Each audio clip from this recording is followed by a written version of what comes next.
আমরা যা যেন গুরুতর আহত এবং আহত এই দুইটা যেন ক্যাটাগরি থাকে, এর বিচার করা হোক। যার একটা হাত গেছে বা একটা চোখ গেছে সেও ওই যে তারা ক্যাটাগরি করছে যে এক ওই গুরুতর আহতের পর্যায়ে পড়বে।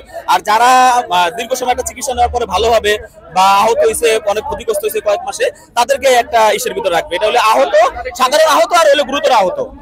এই আমরা এই দাবিটা। আর একটা হচ্ছে নিরাপত্তা ইস্যুটা আমাদের, যে আমাদের একটা বিশেষ আইন করা দরকার যে শহীদ পরিবার এবং আহত যোদ্ধারা যেন তাদের হুমকি দামকি বা বিভিন্ন মামলা এগুলো গুরুত্ব সহকারে দেখা হয়, যেন বিশেষ গুরুত্ব দেওয়া হয় এই জন্য।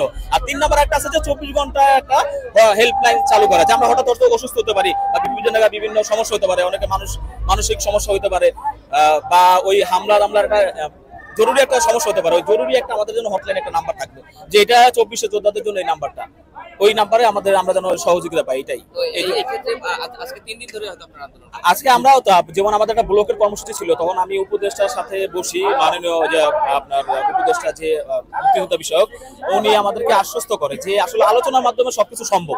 তো আলোচনার মাধ্যমে যেহেতু সম্ভব সবকিছু, এজন্য আমরা আসলে বলছি যে হ্যাঁ আমরাও চাই, সরকার আমাদের সে বুঝাইছে, উনি এটা ক্যাবিনেট যেহেতু একটা সিদ্ধান্ত এখনো ফাইনাল হয় না, এটা গেজেট আকারে প্রকাশ হবে, প্রকাশ হওয়ার পর একটা দীর্ঘ প্রক্রিয়া আছে।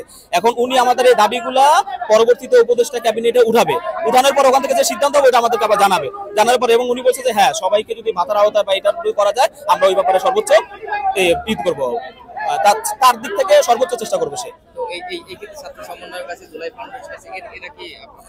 না না, এরা কোনো বিরুদ্ধে না, এরা তো কোনো কিছু, এরা হলে ক্যাটাগরি করে দিয়েছে, স্বাস্থ্য অধিদপ্তর যা করে দিছে ওইটাই ক্যাবিনেট যা, এটা তাদের কোনো নিজস্ব ব্যক্তিগত কোনো ইস্যুর থেকে না। আমরা যতটুকু জানছি এটা স্বাস্থ্য মন্ত্রণালয়ের দায়িত্ব দিয়েছিল, মানে স্বাস্থ্য অধিদপ্তর ওরাই করছে এই ক্যাটাগরিগুলা, এটা আসলে আদার্স অন্য কেউ এটা ইস্যু না, ওরা করে দিছে। করে দেওয়ার পরে এর একটা সিদ্ধান্ত নিছে ক্যাবিনেটে যে সি ক্যাটাগরি যা তারা সুস্থ হয়ে যাবে, তাদের কোনো ভাতা টাতা কোনো কিছু না, তাদেরকে চাকরি দিবে। এটা আমরা বলছি যে না, বৈষম্যের বিরুদ্ধে আমরা আন্দোলন করে আমরা কোনো সরকারের থেকে এরকম চাকরি নিব না, যদি মেধার ভিত্তিতে চাকরি হবে। আমরা আন্দোলন করছিলাম কি কোটার বিরুদ্ধে, মেধার বিরুদ্ধে আপনি আমাদের যদি মেধাবী থাকে যোদ্ধাদের ভিতরে আপনার চাকরি দিবেন, মেধাবী থাকলে চাকরি দিবেন, ওটা ভিন্ন জিনিস, মেধাবীরা চাকরি পাবে। কিন্তু আমরা এই যুদ্ধের মানে এটার ফায়দা লুটার জন্য আমরা চাকরি নেব সরকারের থেকে, এটা আমরা নিব না। আমরা বলতেছি রাষ্ট্র আমাদেরকে যা সম্মানী করবো ওইটাই ইনশাল্লাহ। এছাড়া রাষ্ট্র আমাদের যে সম্মানী ভাতাটা দিবে বা ওই যে আমরা যে দুইটা ক্যাটাগরি আছে ওটাই আমাদের জন্য যথেষ্ট। ওটা যে পরিমাণটা হোক, একটা স্বাভাবিক যে পরিমাণটা হয় আমার ভাইদের, এটাই এনাফ।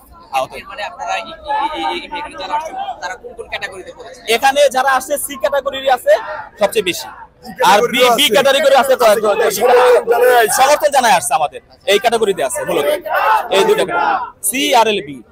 এটাই হ্যাঁ, প্রতিবেদন সাথে আছে। উনি আজকে ক্যাবিনেট কয়েকটা মিটিং করছিলেন একসাথে, এখন উনি আসছে, এখন আমাদের সাথে দেখা করবে, ক্যাবিনেট মিটিং শেষ করছে, দেখা করবে। ধন্যবাদ আপনার।